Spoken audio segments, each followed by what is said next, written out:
Hello students, मैं अंजलि पयाल स्वागत करती हूँ आपका आईसीटी वर्चुअल क्लासरूम देहरादून से। कैसे हैं आप सब लोग? उम्मीद करती हूँ आप सब लोग अच्छे होंगे और अपनी लाइफ में बहुत बेहतर कुछ कर रहे होंगे। आज हम बात कर रहे हैं क्लास 10th के साइंस की, और जैसे कि आप लोग जानते हैं चैप्टर 4 आप लोगों का यहाँ पर चल रहा है, that is carbon and it's compounds. Carbon एवं उसके यौगिकों की बात हम यहाँ पर कर रहे थे। बहुत सारे टॉपिक्स आप लोगों ने इस चैप्टर में पढ़ लिए थे।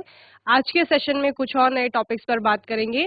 जैसे लास्ट सेशन में हमने नॉमेनक्लेचर देखा था ऑर्गेनिक कंपाउंड्स का, और नॉमेनक्लेचर कौन सा, जो आईयूपीएसी के रूल के बेसिस पर हम उनको नाम दे रहे थे, वो हमने वहां पर सीखा था। बहुत सारे कंपाउंड्स का नामकरण यहाँ पर किया गया था। कुछ मैंने आपको होमवर्क में भी दिए थे कि जो आपको करने थे। आज के सेशन में हम टाइप्स ऑफ केमिकल रिएक्शंस पर बात करेंगे। तो आइए चलते हैं स्मार्ट बोर्ड की ओर। तो बच्चों चैप्टर 4 आपका है कार्बन एंड इट्स कंपाउंड। कहाँ से शुरू किया था? कोवेलेंट बॉन्डिंग से हम लोगों ने शुरू किया था। सहसंयोजी आबंध क्या होते हैं? जब इलेक्ट्रॉन के शेयरिंग से बंध बनता है एटम्स के बीच में, तो उसको सहसंयोजी आबंध कहा जाता है। यहाँ पर हमने कार्बन की बात की थी। तो carbon mainly covalent bond form करता है किसी भी अन्य परमाणु के साथ, चाहे वो कार्बन का ही हो या फिर किसी और तत्व का हो। Okay. Types of covalent bonds आपने देखे थे, सहसंयोजी आबंध के प्रकार, single covalent bond, double covalent bond and triple covalent bond. Electron dot structure, electron बिंदु संरचना देखी थी विभिन्न मॉलिक्यूल्स की। यहाँ पर physical properties of organic compound आप लोगों ने पढ़ा था। कार्बन के अपर रूप पढ़े थे, जिनमें कि 3 मेन मुख्य फॉर्म में आपको कार्बन देखने को मिलता है। एलोट्रॉपिक फॉर्म्स जिन्हें आप कहते हैं, diamond, graphite and fullerene. Carbon की सर्वतोमुखी प्रकृति यानी वर्सेटाइल नेचर यहाँ पर कार्बन का हम लोगों ने देखा था, जिसमें आपने बोला कि कार्बन में एक गुण होता है जिसके कारण वो क्या करता है, श्रृंखला में यौगिक बनाते जाता है, या श्रृंखला में जुड़ने का, अलग अलग परमाणुओं से जुड़ करके एक श्रृंखला बनाता है। और दूसरा टेट्रावेलेंट नेचर उसका होता है, चतुसंयोजी प्रकृति होती है, यानी 4 उसकी संयोजकता है, तो 4 बॉन्ड बनाएगा। अब 4 बॉन्ड वो एक 2 एटम के बीच में 3 बॉन्ड बन सकते हैं, फिर किसी तीसरे एटम से भी जुड़ेगा, किसी दूसरे एटम से भी जुड़ेगा। इस तरह से वो अलग अलग एटम से जुड़ करके अपनी वैलेंसी को पूरा करता है और मॉलिक्यूल फॉर्म करता है या कोई यौगिक बनाता है। ओके। इसीलिए इसके नंबर ऑफ यौगिक या नंबर ऑफ कंपाउंड्स बन रहे हैं यहाँ पर लार्ज नंबर में। हाइड्रोकार्बन्स के बारे में हम लोगों ने पढ़ा था। हाइड्रोकार्बन जैसे नाम से ही आपको समझ में आ रहा है, हाइड्रोजन और कार्बन के बने हुए यौगिक हैं, इनको हाइड्रोकार्बन कहा जाता है। और यहाँ पर आप लोगों ने इसके इनको क्लासिफाई भी किया था। सबसे पहले आपने एलिफेटिक ओपन चेन कंपाउंड्स की बात की थी, जिसमें कि सैचुरेटेड और अनसैचुरेटेड आपके हाइड्रोकार्बन्स आते हैं। सैचुरेटेड हाइड्रोकार्बन में आपने एल्केन के बारे में पढ़ा, जो कि क्या होगा, CnH2n+2, जिसके लिए मॉलिक्यूलर फॉर्मूला, जनरल फॉर्मूला आएगा, जहां पर कार्बन कार्बन एटम आपस में सिंगल बॉन्ड से जुड़े हुए होते हैं, तो उसको एल्केन कहा जाता है आपका। इथेन आपने इसका एग्जाम्पल देखा था। सेकेंड आपका अनसैचुरेटेड हाइड्रोकार्बन है, जिसमें आपने पहला पढ़ा था एल्कीन्स, जहां पर कि कार्बन कार्बन के बीच अब डबल बॉन्ड आएगा, तो इसको एल्कीन कहा जाता है। CnH2n इसका जनरल फॉर्मूला होता है। इथीन आपने इसका मॉलिक्यूल एक देखा था। इसके अलावा सेकेंड टाइप जो अनसैचुरेटेड हाइड्रोकार्बन में आता है, दैट इज एल्काइन। एल्काइन के लिए जनरल फॉर्मूला CnH2n-2 आता है, जहां पर आप बोलते हैं कि कार्बन कार्बन परमाणु के मध्य में 3 बंध जब कहीं पर दिखाई देंगे, तो उसको एल्काइन कहा जाएगा। ठीक है, यानी हाइड्रोकार्बन में कार्बन कार्बन एटम के मध्य ट्रिपल कोवेलेंट बॉन्ड फॉर्म हो रहा होगा। Okay. Saturated hydrocarbon versus unsaturated hydrocarbon, जिसमें आपने एग्जाम्पल देखे। सैचुरेटेड हाइड्रोकार्बन में ब्यूटेन आप लोगों ने देखा था, अनसैचुरेटेड हाइड्रोकार्बन में इथीन एंड प्रोपाइन इसका एग्जाम्पल है। वहीं आपने फंक्शनल ग्रुप की बात की थी कि फंक्शनल ग्रुप क्या होता है, तो कोई एक एटम या ग्रुप ऑफ एटम हो सकता है फंक्शनल ग्रुप, जो किसी भी मॉलिक्यूल से जुड़ रहा है या मॉलिक्यूल में प्रेजेंट है, और उस पूरे कंपाउंड के और पूरे मॉलिक्यूल की जो केमिकल प्रॉपर्टीज है उनका डिटर्मिनेशन उसके द्वारा हो रहा है या निर्धारण हो रहा है। उसी एटम को या ग्रुप ऑफ एटम को क्या कहा जाता है, फंक्शनल ग्रुप कहा जाता है। ठीक है। तो प्रकार्यात्मक या क्रियात्मक समूह क्या है? किसी अणु में उपस्थित परमाणु या परमाणुओं का वह विशिष्ट समूह है जो उस कार्बनिक यौगिक के रासायनिक गुणों का निर्धारण करता है। उसी को आप क्या कहते हैं? Functional group. कुछ मेन फंक्शनल ग्रुप आप लोगों ने यहाँ पर देखे थे, जैसे OH अगर कहीं पर प्रेजेंट है तो उसको हाइड्रोक्सिल ग्रुप कहा जाता है, एल्कोहल भी आप इसको कहते हैं। और सेकेंड है आपका एल्डिहाइड ग्रुप, CHO कहीं पर दिख रहा है तो वो आपका एल्डिहाइड ग्रुप है। C डबल बॉन्ड O आपको अगर किसी कंपाउंड के बीच में दिख रहा है तो वो कौन सा ग्रुप है? आपका कीटोन ग्रुप है। कार्बोक्सिल ग्रुप होता है COOH, कार्बोक्सिलिक एसिड भी आप इसे कहते हैं। और फ्लोरो, क्लोरो, ब्रोमो, आयोडो अगर आपको कहीं पर भी ये दिख रहे हैं तो ये हेलोजन ग्रुप कहलाते हैं। ओके, चलिए नॉमेनक्लेचर ऑफ ऑर्गेनिक कंपाउंड। तो बहुत सारे कंपाउंड चुकी हैं, ऑर्गेनिक कंपाउंड आपने कहा कि बहुत बड़ी संख्या में आपको देखने को मिलते हैं। अब ये पॉसिबल नहीं है कि हर किसी का कॉमन नेम आप लोग याद करें, तो फिर IUPAC ने कुछ रूल्स दिए, कुछ नियम बताए जिनके आधार पर आपको ऑर्गेनिक कंपाउंड का नामकरण करना होता है। So first you have to identify the number of carbon atoms in the compound. Okay, सबसे पहले आपको क्या करना होता है? जो भी कंपाउंड है उसमें कार्बन एटम के नंबर कितने हैं वो आपको देखने होते हैं, और फिर उसके बेस पर लॉन्गेस्ट कार्बन चेन आपको देखनी होती है, and containing the functional group, यानी कि लॉन्गेस्ट कार्बन चेन वो वाली लोगे जिसमें फंक्शनल ग्रुप भी प्रेजेंट होगा। This chain determines the parent name of the compound. ठीक है, जो ये कार्बन की श्रृंखला होगी वो कार्बन की श्रृंखला आपको क्या बताएगी? जनक नाम यानी कि पेरेंट नेम बताएगी उस कंपाउंड का। ओके, चलिए ये हो गई सबसे पहली बात। अब जनक नाम किसके बेसिस पे रखोगे?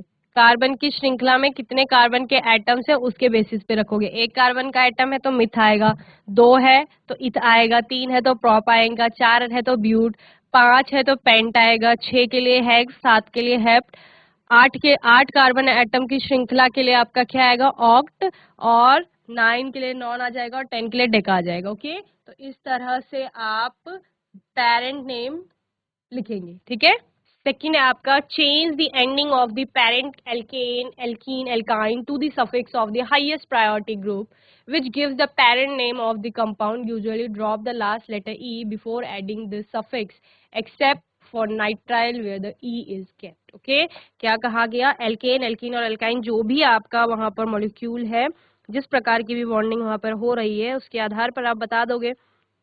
इसके अलावा एल्केन, एल्कीन और एल्काइन में जो अंत में ई लिखा हुआ है लास्ट में उसको आप हटा देते हैं जब आप फंक्शनल ग्रुप का सफिक्स वहां पर ऐड करते हैं तब। ओके, देन फंक्शनल ग्रुप के लिए आपने देखा था यहाँ पर कि फंक्शनल ग्रुप आपकी वरीयता के आधार पर आप फंक्शनल ग्रुप को लेते हैं। जिसकी वरीयता सबसे अधिक है उसको आप सफिक्स में ले जाते हैं, जिसकी वरीयता कम है उसको आप प्रीफिक्स में ले जाते हैं। ओके, तो यहाँ पर कुछ फंक्शनल ग्रुप यहाँ पर दिए गए थे जो आपके लिए इम्पोर्टेंट है। जैसे कार्बोक्सिलिक एसिड की बात मैंने की थी, एल्डिहाइड हो गया, ketone, alcohol, alkene, alkyne, alkyl, ये सारे आपके लिए इम्पोर्टेंट हैं, तो ये आप लोगों ने देखे थे। जब डबल बॉन्ड कहीं पर प्रेजेंट होता है तो उसके लिए आप सफिक्स में इन जोड़ते हैं, ट्रिपल बॉन्ड के लिए आइन आता है आपका, हेलोजन जो भी है वो प्रीफिक्स में जाते हैं, एल्काइल ग्रुप जो भी होता है वो हमेशा प्रीफिक्स में जाता है। बाकी एल्कोहल, एल्डिहाइड, कीटोन और कार्बोक्सिलिक एसिड ये डिपेंड करता है कि इनमें से इनके साथ दूसरा ग्रुप कौन सा प्रेजेंट है। अगर इनसे अधिक वरीयता का ग्रुप प्रेजेंट है तब ये प्रीफिक्स में जाएंगे। ठीक है, इनसे कम वरीयता का ग्रुप है अगर तो वो तब ये कहाँ जाएंगे? सफिक्स में जाते हैं। ओके, चलिए थर्ड है आपका number the chain from the end closest to the highest functional group.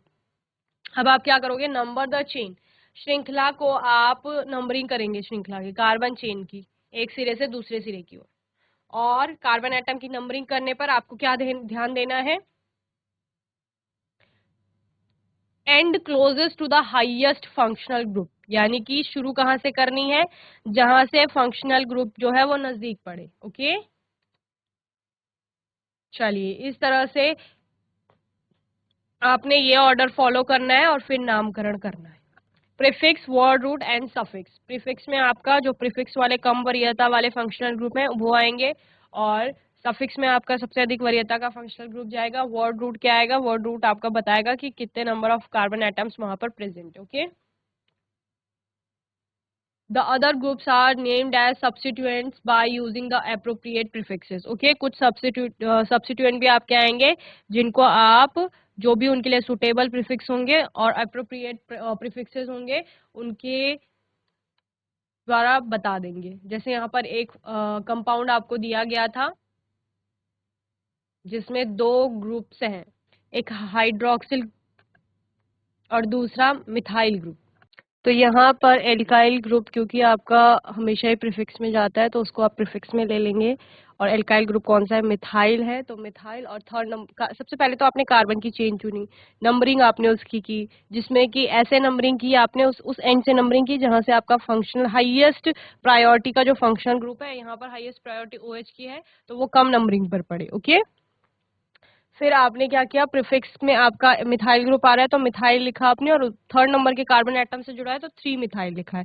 तो 3 मिथाइल, 4 कार्बन की श्रृंखला है, ब्यूट आ गया, चारों कार्बन एक दूसरे से सिंगली बॉन्डेड है, एन आ गया, देन OH के लिए ऑल आ गया और ऑल की पोजीशन 2 सेकंड नंबर के कार्बन एटम से जुड़ा हुआ है। तो 3 मिथाइल ब्यूटेनॉल 2 हो गया, 3 मिथाइल 2 ब्यूटेनॉल या 3 मिथाइल ब्यूट एन 2 ऑल भी आप इसको लिख सकते हो। ओके, इस तरह से आपने इसका नामकरण किया। सेकेंड आपका कंपाउंड है जहां पर 5 कार्बन की श्रृंखला है, दूसरे और तीसरे कार्बन के बीच में एल्काइन ग्रुप आपका ट्रिपल बॉन्ड पाया जा रहा है।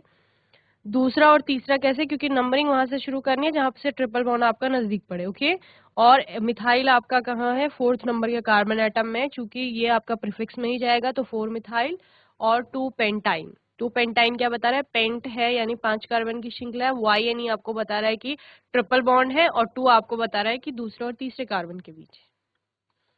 इसका नाम हो गया आपका 2 ethyl 3 methyl but 1 in.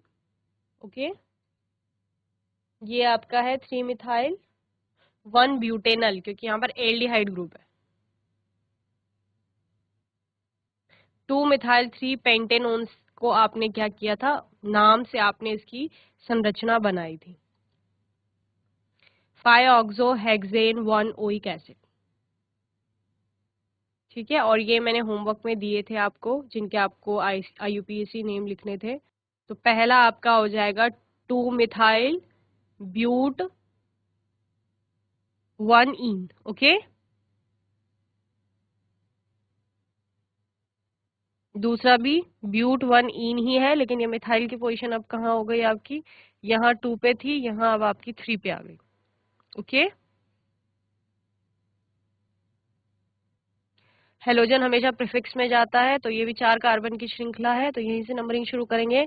1 bromobutane. Okay, और ये हो जाएगा आपका ब्यूटेनोइक एसिड 1। तो यहाँ तक आपने चैप्टर को अच्छे से पढ़ लिया था। अब हम बात करेंगे chemical properties of carbon compounds और ऑर्गेनिक कंपाउंड। ऑर्गेनिक कंपाउंड्स की आपकी कुछ केमिकल प्रॉपर्टीज हैं, रासायनिक गुण हैं। Main properties of carbon compounds are, main properties कौन कौन सी है? ए है आपका कंबशन रिएक्शन, बी है oxidation reaction, C addition reaction, D substitution reaction. Okay, combustion reaction दहन की जो अभिक्रिया होती है, ऑक्सीडेशन रिएक्शन ऑक्सीकरण अभिक्रिया जिसको कहा जाता है, सी एडिशन रिएक्शन से आपका योगात्मक अभिक्रिया कहा जाता है, डी है सब्स्टिट्यूशन रिएक्शन। तो इस तरह से आप इन प्रतिस्थापन अभिक्रिया से कहा जाता है। इन अभिक्रियाओं के बारे में पढ़ेंगे। सबसे पहले हम कंबशन की बात करते हैं। तो जैसे कि कंबशन यानी दहन आपने छोटी क्लासेस में भी पढ़ा है कि दहन के लिए ऑक्सीजन आवश्यक होती है। तो ऑक्सीजन के साथ जहां पर भी अभिक्रिया हो रही है वो दहन की अभिक्रिया आपकी कहलाती है। A chemical reaction in which a substance burn in the presence of air और oxygen is called combustion reaction. Okay, कोई भी सब्सटेंस जो वायु की उपस्थिति में जल रहा है या ऑक्सीजन की उपस्थिति में जल रहा है उसको, उस अभिक्रिया को क्या कहा जाता है? कंबशन रिएक्शन यानी दहन की अभिक्रिया कहा जाता है। जैसे यहाँ पर एग्जाम्पल दिया गया है आपका, मिथेनॉल है, उसका ऑक्सीजन की प्रेजेंस में रिएक्शन करा करके क्या बन रहा है? वाटर और कार्बन डाइऑक्साइड आपका प्रोड्यूस हो रहा है। ओके, दूसरा एक हाइड्रोकार्बन है आपका जो कि क्या कर रहा है? ऑक्सीजन से रिएक्ट करके वाटर और कार्बन डाइऑक्साइड बना रहा है। तो इस तरह से दहन की अभिक्रिया में प्रोडक्ट आपको बनते हुए दिख रहे हैं, कार्बन डाइऑक्साइड और जल बन रहा है। तो saturated hydrocarbon generally give clean flame whereas unsaturated hydrocarbons give sooty flame। क्या कहा गया, सैचुरेटेड हाइड्रोकार्बन जो होते हैं आपके एल्केन जो भी है वो जनरली क्या देंगे, क्लीन फ्लेम देंगे, एकदम साफ ज्वाला उनसे निकलेगी। वेर एज अनसैचुरेटेड जो असंतृप्त हाइड्रोकार्बन होंगे यानी एल्कीन एल्काइन होंगे वो कैसे, सूटी फ्लेम देंगे आपको। Okay, because carbon content is more than hydrogen content, वहां पर कार्बन कंटेंट क्या हो जाता है, ज्यादा हो जाता है। आपने देखा ना एल्कीन एल्काइन के केस में नंबर ऑफ हाइड्रोजन एटम कम हो रहे हैं, okay, as compare to alkene. Okay, तो कार्बन कंटेंट हाइड्रोजन तो आपका कम हो रहा है धीरे धीरे, तो उस तुलना में कार्बन तो उतना ही है ना, carbon number of carbon atoms में आपका चेंजेस नहीं आता है, and hence carbon show incomplete combustion and appears as soot. Okay, तो कार्बन वहां पे कंप्लीटली कंबस्टिबल नहीं है, या आप क्या बोलेंगे, पूर्ण रूप से उसका दहन नहीं हो रहा है वहां पर, इसलिए वो क्या हो रहा है, appears as soot. Saturated hydrocarbon can give sooty flame in a limited supply of oxygen. Saturated hydrocarbon भी आपका सूटी फ्लेम दे सकते हैं जब उनको प्रॉपर और कंप्लीट ऑक्सीजन नहीं मिल रही है, पूरी ऑक्सीजन नहीं मिल रही है, या आप लिमिटेड सप्लाई कर देते हैं ऑक्सीजन की तब। तो ये आपकी दहन की अभिक्रिया हो गई जिसमें हाइड्रोजन जो है वो ऑक्सीजन की प्रेजेंस में उसका दहन होगा, जलेगा और कार्बन डाइऑक्साइड और वाटर बना रहा है, हीट एंड लाइट भी प्रोड्यूस होगी। ठीक है, कंबशन की रिएक्शन आपको पता ही है, दहन की अभिक्रिया में प्रकाश और ऊष्मा उत्पन्न होती है। देखो प्रश्न कैसे आएगा, प्रश्न आपको डायरेक्ट ये नहीं पूछेगा कि कंबशन रिएक्शन है, कि कंबशन रिएक्शन क्या है। हो सकता है आपको सिर्फ यहाँ पर मिथेनॉल दे दे और आपको पूछे कि यहाँ पर क्या हो रहा है, आपका हाइड्रो जो जल है और साथ में कार्बन डाइऑक्साइड प्रोड्यूस हो रहा है, तो यहाँ पर आपका कौन सा और रिएक्टेंट होगा, तो फिर आपको ऑक्सीजन लगानी पड़ेगी। ठीक है, या पूछ लेगा कंबशन रिएक्शन के उत्पाद क्या होते हैं, तो कार्बन डाइऑक्साइड वाटर होता है, साथ में आपका हीट एंड लाइट भी प्रोड्यूस होती है, ये आप बताएंगे। ओके, अलग अलग टाइप के क्वेश्चन आते हैं। ठीक है, सीबीएसई में आपके केस स्टडी वाले क्वेश्चन आएंगे, केस स्टडी करनी होगी आपको, पैराग्राफ दे दिया जाएगा, उसको पढ़ना है आपको, और फिर उसके आगे कुछ क्वेश्चंस पूछे जाएंगे, उनका आंसर आपको उस पैराग्राफ को पढ़ करके समझ करके अच्छे से फिर आपको क्वेश्चंस के आंसर करने होते हैं। सेकेंड है आपका बी ऑक्सीडेशन रिएक्शन, जहां पर आप किसकी बात करेंगे, ऑक्सीजन की ही बात करेंगे। अब ऑक्सीजन यहाँ पर जुड़ेगा, कंबाइन होगा किसी कंपाउंड से, और उसको क्या कहा जाएगा, ऑक्सीकरण अभिक्रिया कहा जाएगा। Okay, so the addition of oxygen in a compound upon combustion is called oxidation. In addition to combustion, oxidation can also be brought about some substances which are capable of giving oxygen to others. होता क्या है कि कोई reaction अगर हो रही है, oxidation कराने के लिए कुछ कुछ हमें अलग कंपाउंड्स की आवश्यकता होती है जो कि वहां पर क्या करते हैं, ऑक्सीजन का दान करते हैं या ऑक्सीजन देते हैं। ठीक है, उनको कहा जाता है ऑक्सीडाइजिंग एजेंट, ऑक्सीकारक। एग्जाम्पल एसिडिफाइड K2Cr2O7 यानी पोटेशियम डाइक्रोमेट जिसे कहा जाता है, and alkaline KMnO4 potassium permanganate. Okay, तो इन कंपाउंड, ये कंपाउंड आपके क्या है, ऑक्सीडाइजिंग एजेंट है। ऑक्सीडेशन क्या है आपका, जहां पर भी ऑक्सीजन का एडिशन आपको हो रहा है तो उसको ऑक्सीडेशन रिएक्शन कहा जाता है। ओके, नेक्स्ट है आपका addition reaction and substitution reaction, इसको आप लोग घर से एक बार होमवर्क में देख लेंगे, और इसी के साथ फिर आपका ये चैप्टर यहाँ पर समाप्त हो जाएगा। इसमें एक दो टॉपिक और है, इथेनॉल, इथेनोइक एसिड और कुछ रिएक्शंस के टाइप हैं, इनको हम लोग पढ़ेंगे। ठीक है, तो होमवर्क में क्या करना है, एडिशन एंड सब्स्टिट्यूशन रिएक्शन को आपने एक बार पढ़ लेना है। तो बच्चों आज के सेशन में हमने एक बार फिर से IUPAC नॉमेनक्लेचर देखा, यहाँ पर साथ ही हमने टाइप्स ऑफ केमिकल रिएक्शंस की बात की, जहाँ जो ऑर्गेनिक कंपाउंड्स के लिए हमने ये देखी है। ठीक है, चैप्टर 1 में भी आपने टाइप्स ऑफ केमिकल रिएक्शंस देखी थी, और यहाँ पर जो केमिकल रिएक्शंस है वो किसकी हैं, ऑर्गेनिक कंपाउंड्स की हैं, जिसमें हमने combustion reaction and oxidation reaction के बारे में आज के सेशन में पढ़ा। आने वाले सेशन में आप पढ़ेंगे addition reaction and substitution reaction, जिसको कि एक बार होमवर्क में आप लोग देख के आ जाएंगे। बाकी आपका कोई डाउट होगा, क्वेश्चन होगा तो आने वाले सेशन में आप लोग पूछ लेंगे, और तब तक के लिए ICT वर्चुअल क्लासरूम से जुड़ने के लिए धन्यवाद।